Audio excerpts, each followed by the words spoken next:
Buenas tardes. En Redacción Cámara hoy hablamos acerca de la experiencia cliente. Vamos a hacerlo con un experto en marketing y dirección comercial como es Luis Francisco Casado.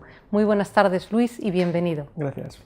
Luis Francisco es fundador y socio director de la consultora Marketing Gabinet, consultor homologado por el Patronato de la Fundación Emprender en Aragón, docente en la Universidad de Zaragoza y formador en ESIC, CUNEL, IAF y Cámaras de Aragón, entre otras muchas entidades. Bueno, Luis, vamos a empezar a conocer un poco lo que es experiencia cliente. Entonces nos gustaría saber qué se entiende concretamente por experiencia cliente y por qué tiene tanta importancia en nuestros días. Bueno, la experiencia de cliente es un término que engloba muchas cosas.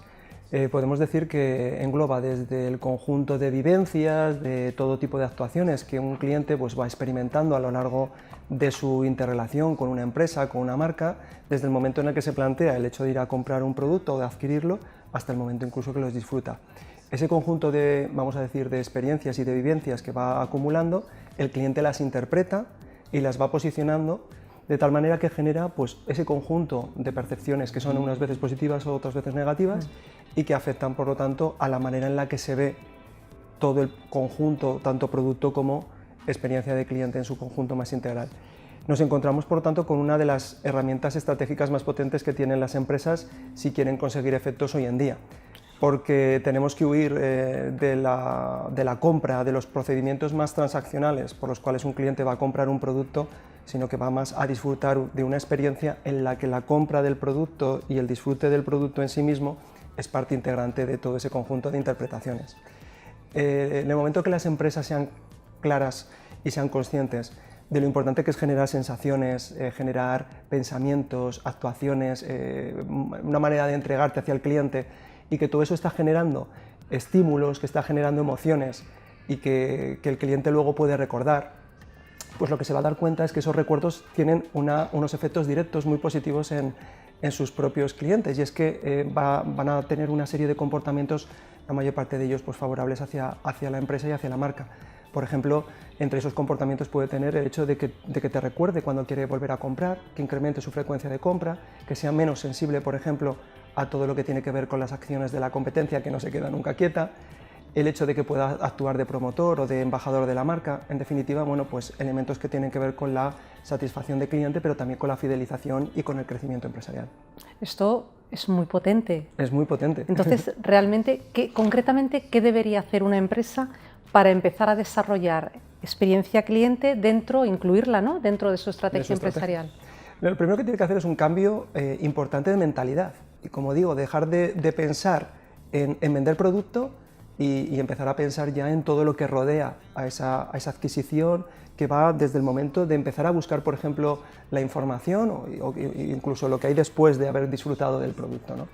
Pero el momento más importante es en el que tú te planteas que tienes que entender al cliente, que tienes que empatizar con él, que tienes que comprenderle y entenderle para poder analizar los puntos que más valora, en los que merece la pena invertir. Y no es cuestión de invertir en desarrollar acciones estratégicas en cosas que el cliente no le aporta ningún valor, porque al final supone un coste y no repercute en beneficio.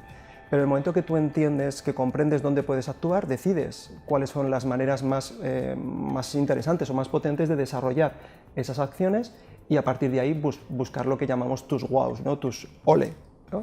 Si somos capaces de determinar esos puntos, pues podremos saber, evidentemente, que hay un campo de trabajo que va a suponer comprar, entender y luego que el cliente tenga una fidelización activa, que yo creo que es lo que hoy en día buscamos, ¿no? ¿Qué mejor vendedor que el propio cliente, que se lo va a transmitir a otro o que va incluso a manifestar positivamente, y además con todos los medios que tenemos a nuestro alcance, sociales, tecnológicos, etcétera, el hecho de difundir, ¿no?, mi experiencia ha sido muy agradable, muy positiva, y no que no ha sido una experiencia neutra, o incluso lo malo que puede llegar a ser lo contrario, ¿no?, que ha sido muy mala la experiencia. Estamos hablando de resultados, estamos hablando de rentabilidad. Entonces, ¿de qué manera una empresa que ya ha incluido esa estrategia dentro de su estrategia empresarial, comercial, puede medir la experiencia cliente que está generando? Hay varias herramientas. De hecho, cuando hablamos de experiencia de cliente, no es un término que esté, vamos a decir, de hoy en día a última moda, sino que es un término que ya se viene acuñando desde hace mucho tiempo, pero para decir algo que tradicionalmente ya se sabe que es muy importante, ¿no? Lo primero que tenemos que hacer es buscar herramientas que nos permitan conocer y entender al cliente. Estrategias, vamos a decir, de búsqueda de información tradicional, como puede ser una encuesta, algo muy sencillito, un buzón de sugerencias abierto para el cliente, o son elementos muy sencillitos que cualquier empresa con muy bajo coste puede instaurar. Conforme vamos aumentando en complejidad y en dedicación y en recursos, podemos destinar, por ejemplo, acciones pues, para juntarnos con el cliente, interactuar con él mediante sesiones focus group o sesiones de cliente misterio en la que nos hacemos pasar por el cliente para ver y experimentar lo mismo que un cliente potencial nuestro recibe. Pero son sistemas tradicionales, por decirlo de alguna manera. Dentro de experiencia de cliente hay herramientas mucho más actuales, mucho más novedosas, que también nos permite conocer eso. Pues, por ejemplo, medir indicadores del tipo de la tasa de clientes que se están fugando, qué porcentaje de nuestros clientes son detractores de marca o son promotores de marca, cuál es el valor que el cliente está aportando a lo largo de su vida como cliente, lo que se conoce como el CLV. Intentar medir a través de indicadores ayuda a poder medirlos y compararlos y ver la evolución en el tiempo que tienen estos indicadores y saber si tu experiencia va ganando o va perdiendo en valor para él. Pero en definitiva tienes que buscar herramientas que te permitan conocerlo y sobre todo empatizar y entenderle. Eso es lo más potente. Y luego, si quieres ser un poco más sofisticado, pues tenemos herramientas específicas de experiencia de cliente.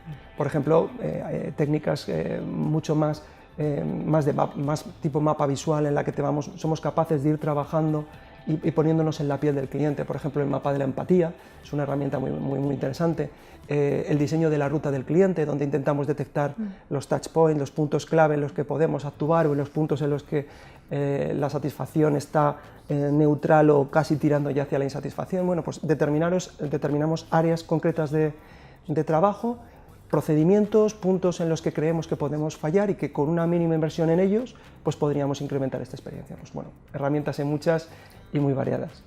Y por último, nos gustaría saber, ¿crees que la formación, los procesos formativos pueden ayudar a las empresas para poder desarrollar estos planteamientos en sus estrategias?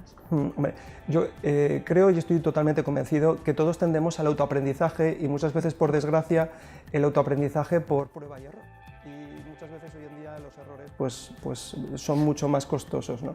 Lo que está comprobado es que cuando tú intentas encontrarte con otros entornos, sales de tu burbuja, sales de ese punto de contaminación muy alto que es tu propia organización, empiezas a conocer nuevas experiencias de otras personas, te relacionas con ellos generando networking y además, evidentemente, tienes acceso a una serie de contenidos que ya están estructurados, que ya están comprobados y que te dan una nueva forma de entender tal vez una materia por la que tú ya estás pues muy interesado, pero que vamos a decir que por autoaprendizaje no serías capaz de llegar allá.